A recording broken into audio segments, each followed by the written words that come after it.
What's up guys, bonjour et bienvenue à un nouvel épisode de True Talk. Aujourd'hui, je réponds à un Q&A, je réponds à des questions et là je l'ai mis il y a comme 10 minutes, fait que j'ai comme pas tant de questions que ça. Mais j'ai une couple de questions pertinentes que je vais répondre avec vous aujourd'hui et on commence par la question numéro 1. Donc on y va.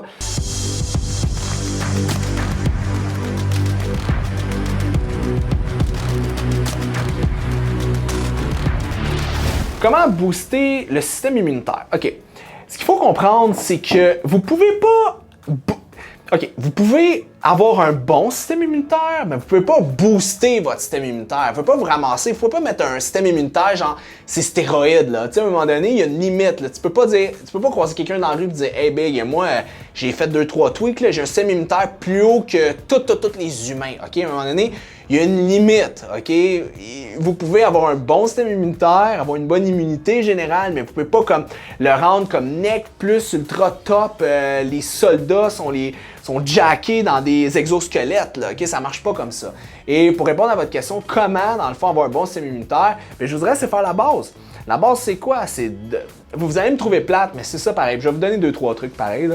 Mais c'est de bien manger, équilibré, protéines, glucides et lipides, manger des aliments qu'on tolère bien pour ne pas stimuler de stress non plus digestif, dormir assez, garder un stress bas, ça c'est une des bases pour avoir un bon système immunitaire, boire beaucoup d'eau, ok, manger fruits, légumes, antioxydants, ok, c'est super important.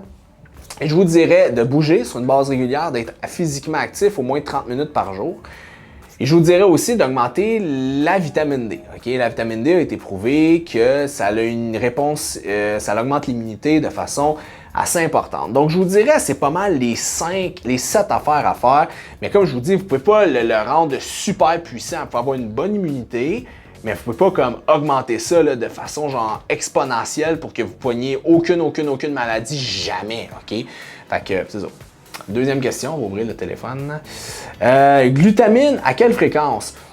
Il n'y a pas vraiment de... Tu sais, la glutamine de more is better. Vous pouvez prendre il faut au moins 10 grammes, 5 à 10 grammes par jour pour avoir un effet avec la glutamine. Là, mais vous pouvez monter à 50, 60, 70, 80 grammes par jour si vous voulez. C'est juste une question de budget aussi. La glutamine, c'est glucoformateur. Vous pouvez l'utiliser pour le système digestif. Vous pouvez l'aider parce que c'est bon pour la muqueuse intestinale. Vous pouvez l'utiliser aussi pour votre récupération musculaire. Vous pouvez l'utiliser aussi sur une diète très faible en glucides aussi. Donc, vous pouvez l'utiliser à toutes les sauces, la glutamine. Donc, c'est quand même une acide aminé qui passe partout, qui est intéressant. Et à quelle fréquence? Ça peut être utilisé 4 fois par jour, avec les repas, entre les repas. Ça n'a pas d'importance. Est-ce que c'est plus difficile d'avoir des résultats en entraînement dans la trentaine versus dans la vingtaine? Et ça, c'est une excellente question parce que la réponse, c'est oui, c'est plus difficile. Plus vous vieillissez, plus c'est difficile d'avoir des résultats. Pourquoi? Parce que votre bilan hormonal change. Votre hormone de croissance diminue dans la mi-vingtaine, donc vous avez une moins bonne capacité à brûler du gras, vous avez aussi une moins bonne capacité à récupérer de façon générale dans vos nuits, vous avez aussi une moins grande capacité à prendre la masse musculaire. La deuxième des choses, chez un homme, chez une femme aussi, la testostérone va diminuer. OK? Fait que la testostérone, un gars à 21 ans versus un gars à 41 ans, à part quelques exceptions très rares, rarissimes même, la testostérone diminue, OK? Fait que si quelqu'un à 40 ans prend de la masse musculaire comme ça, versus à 21 ans, il a de la difficulté à prendre la masse musculaire, et plus souvent qu'autrement, c'est parce qu'il est peut-être rentré sur quelque chose qui l'aide à prendre la masse musculaire, OK? Parce que en vieillissant, on n'est pas supposé devenir de plus en plus gros et tout ça, on est supposé souvent devenir un peu plus petit. Tu sais, quand vous vous posez une question, exemple, je sais pas si telle personne utilise des produits ergogènes, puis vous faites juste vous poser la question.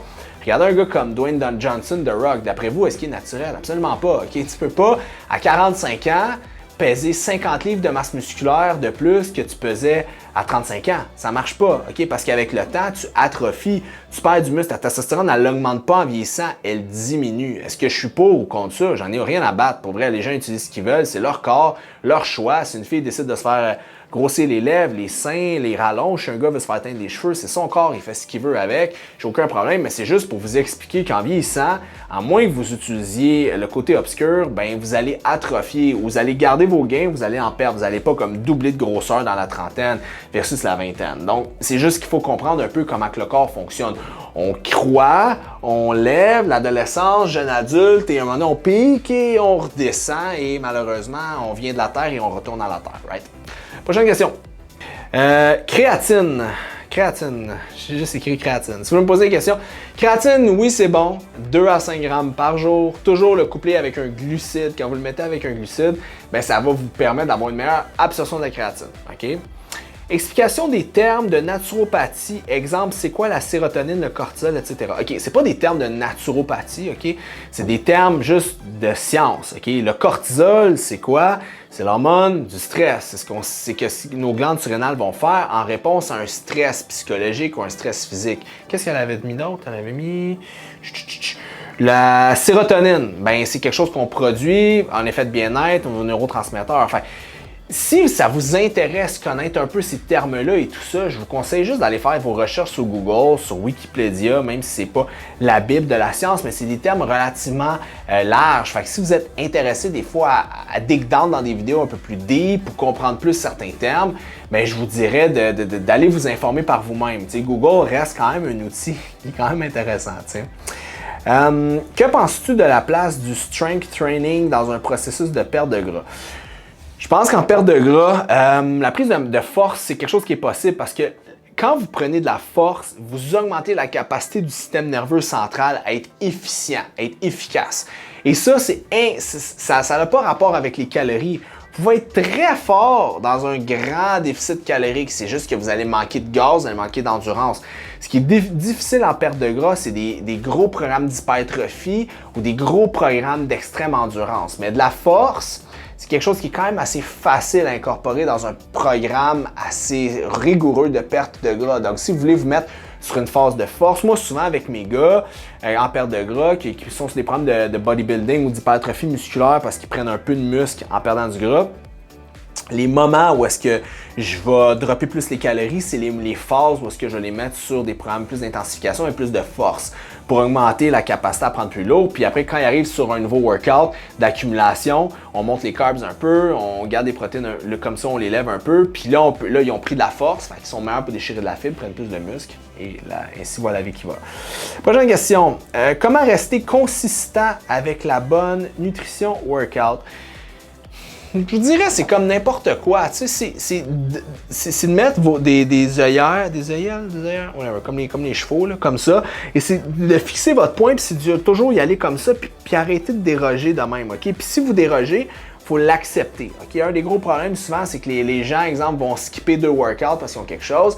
Ils vont dire, ah, j'ai pas été pendant 2 jours, ça me tente plus, puis ils vont y arrêter. Ou ils vont manger mal pendant 2-3 jours parce qu'il arrive des événements, peu importe. Puis ils vont dire, ah, j'ai mal mangé, fait que ça vaut pas la peine, que je mange mieux, patati, patata. Fait qu'ils vont décider de tout arrêter. Fait que c'est pas ça qu'il faut faire. Keep your eyes on the prize. Regardez vraiment à long terme où est-ce que vous voulez vous rendre et rappelez-vous tout le temps de votre why.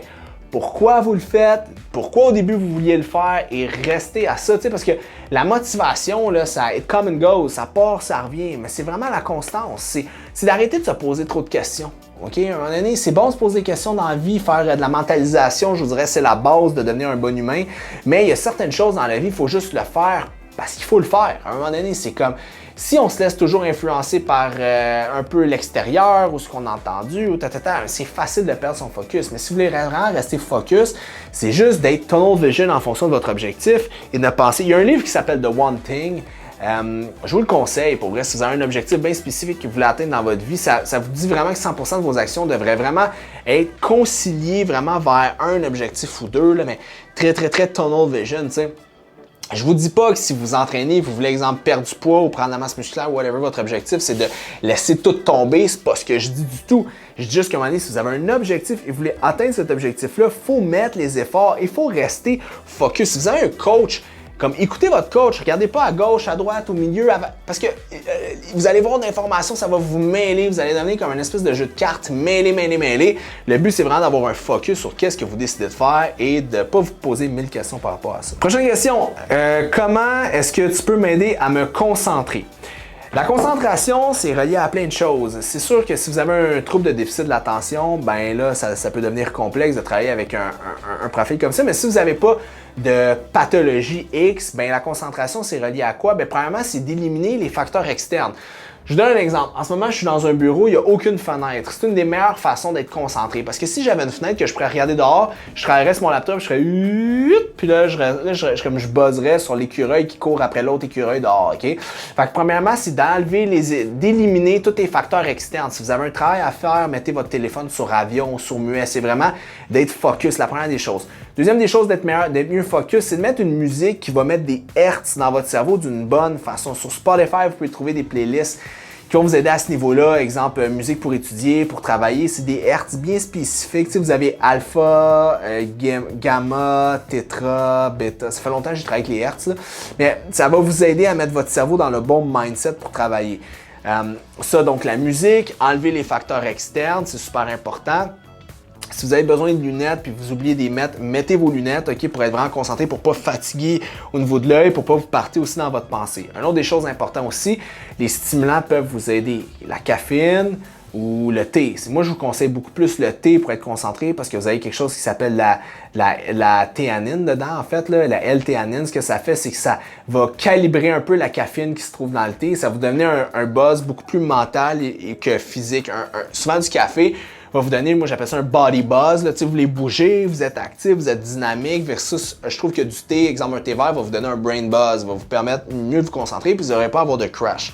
Après ça, vous pourrez rentrer des nootropics là-dedans, fait que des trucs qui stimulent un peu la capacité acuité, fait que la tyrosine, de l'alpha-GPC, du lion's mane, du bacopa, il y a plein de choses, des herbes adaptogènes aussi qui existent pour aider au niveau de la concentration. Là, ce serait de regarder encore là qu'est-ce qui vous fait ou qu'est-ce qui vous ne fait pas, mais je vous dirais que c'est les meilleures façons pour être concentré.